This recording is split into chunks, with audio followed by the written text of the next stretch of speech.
Hello, my name is Keith, and these are my stamps. This is episode 31, Bahrain.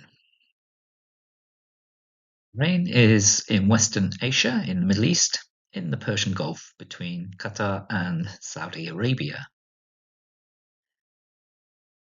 Its name comes from the Arabic for the two seas, although it's not totally clear which two seas this refers to.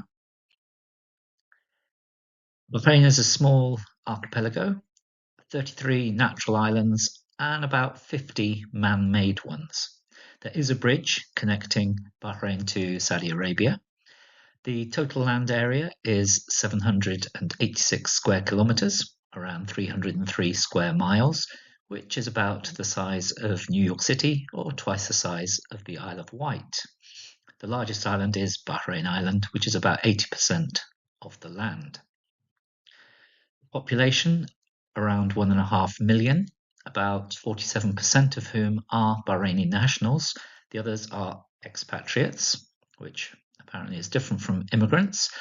Expatriates are temporary, immigrants permanent. The population is around about the size of Philadelphia or a little more than Birmingham in the UK. The capital city is Manama, and the language spoken is Arabic. History of Bahrain. From around 3000 to 800 BC, the area that would become Bahrain, as well as Kuwait and eastern Saudi Arabia, was controlled by the Dilmun civilization. Between the 6th and the 3rd centuries BC, it was part of the Achaemenid Empire, who we came across during the Azerbaijan episode. And like Azerbaijan, Bahrain was conquered by Alexander the Great around 325 BC and became known as Tylos, a Greek name. This was followed by the Persian Empire in the Sassanid era, and then in 624, Bahrain was invaded by Muslims and converted to Islam. There followed a time of different regional dynasties ruling before a brief period of Portuguese rule from 1521 to 1602. This ended with the invasion by the Safavid Persian Empire of Iran.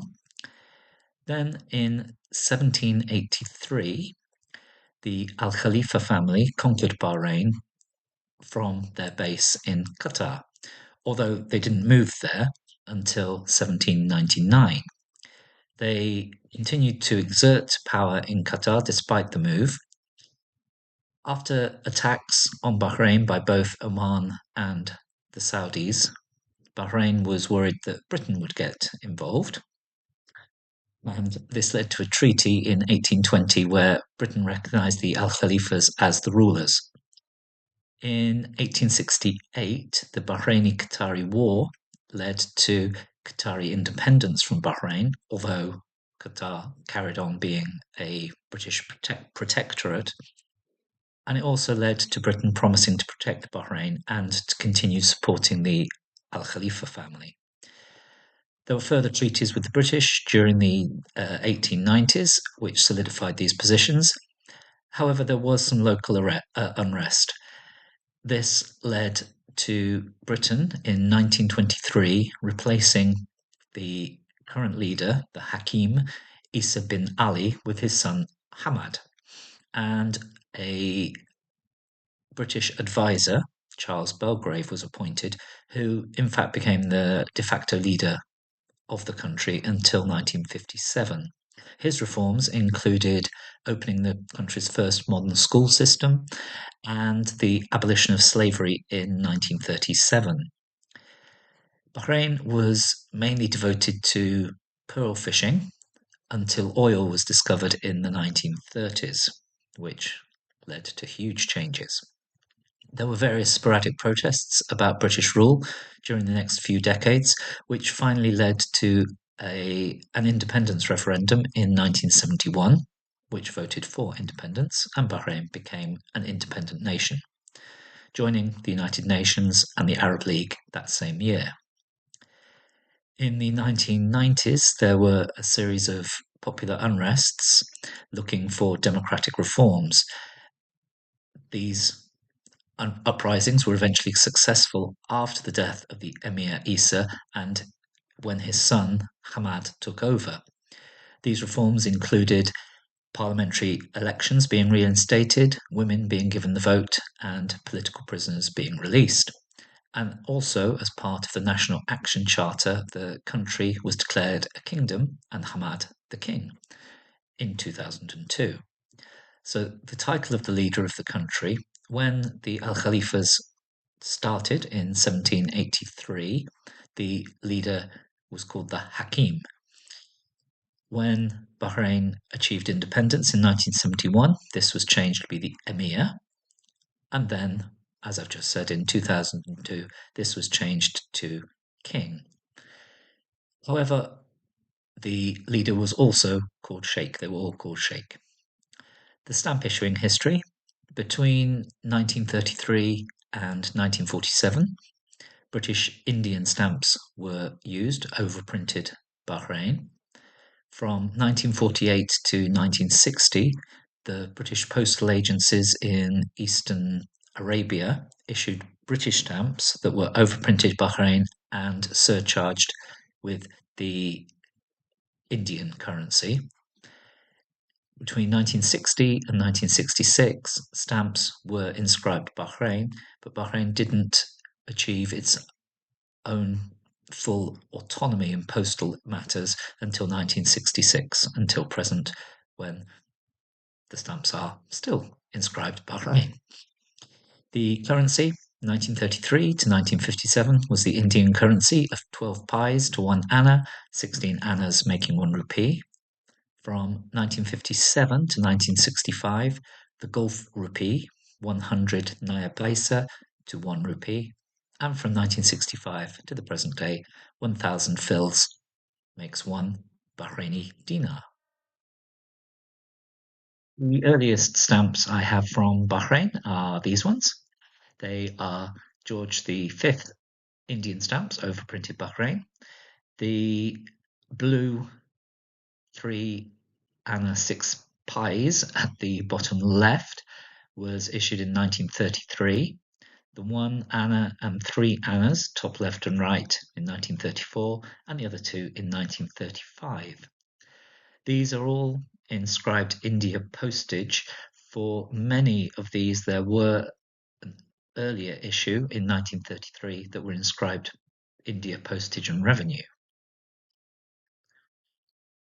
Next up, we have the British postal agencies in Eastern Arabia taking over control of stamp production, and they used UK stamps, both overprinted Bahrain and surcharged with the annas and rupee currency that you can see here. These are from 1953, the 1 to 12 anna, 1954, the 3 and the 6 anna, and 1955, the Carrickfergus Castle. Again, the UK stamps are overprinted and surcharged, this time, however, with the new currency, the Naya Paisa. These are from 1957. The first stamps to be inscribed Bahrain are the ones in the top row showing Sheikh Salman bin Hamad Al Khalifa, the Hakim. So this was during the time when Hakim was the title for the leader. At the bottom is his son, who took over in 1961.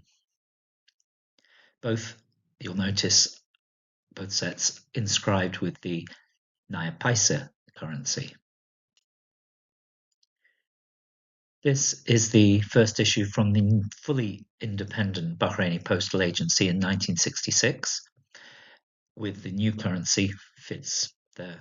I don't have any for dirhams yet, but these at the bottom left show the Hakim with Bahrain Airport, and the bottom right show with the Deepwater Harbour.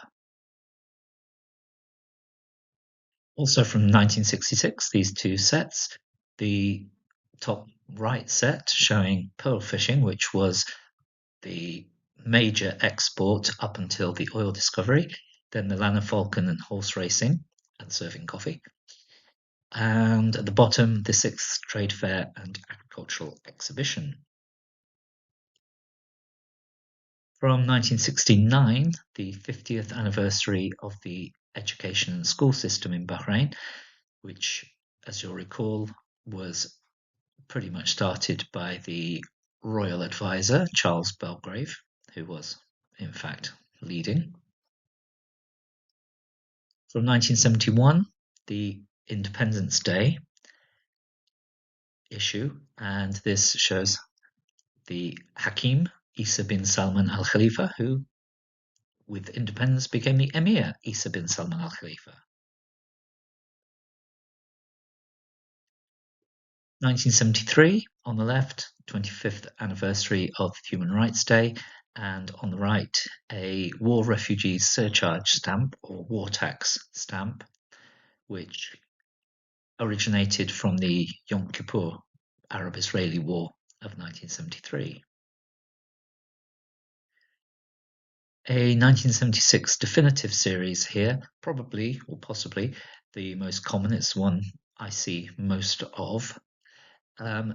On the left, showing the flag and the coat of arms, and on the right, the map inside the cog and laurel. The ones on the right, there are a couple of variations depending on the inscription at the base, the printer's name. It's Oriental Press and Bahrain, and there are some versions that are Oriental Press is separated with a comma, and some it's separated from the word Bahrain with a hyphen. Also from 1976, commemorating the first Concorde flight from Bahrain to London. And again from 1976, the Emir once more. The reason I've put this one in is because there's actually a stamp showing 1 dinar, so that's 1,000 fils. 1977, this set of Saluki dogs. I wasn't going to put it in originally because I thought, oh, it's just one of those kinds of sets that countries sometimes produce for topical collectors or something. However, wrong. Yes.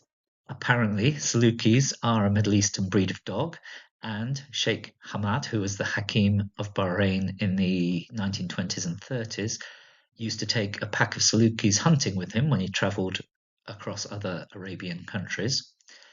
And the British interest in the Middle East at this time led to the dogs being introduced into the UK and then into the US, with the Saluki Club of America being founded in 1927. So, not just a random series about dogs, something actually to do with Bahrain. 1977 as well. This is the inauguration of the Arab Shipbuilding and Repair Yard, now known more commonly as ASRI, which is now one of the largest employers in Bahrain. And it was founded by 7 members of the Organization of Arab Petroleum Exporting Countries. You can see their flags there. A slightly different kind of ship-related issue here. These are dhows from 1979.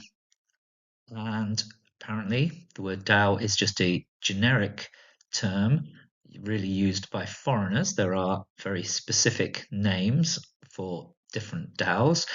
For instance, the top right dhow is called a khanja, and the bottom right is called a baghla. And I'm sure you don't need me to tell you that the difference is that the khanja has a curved transom.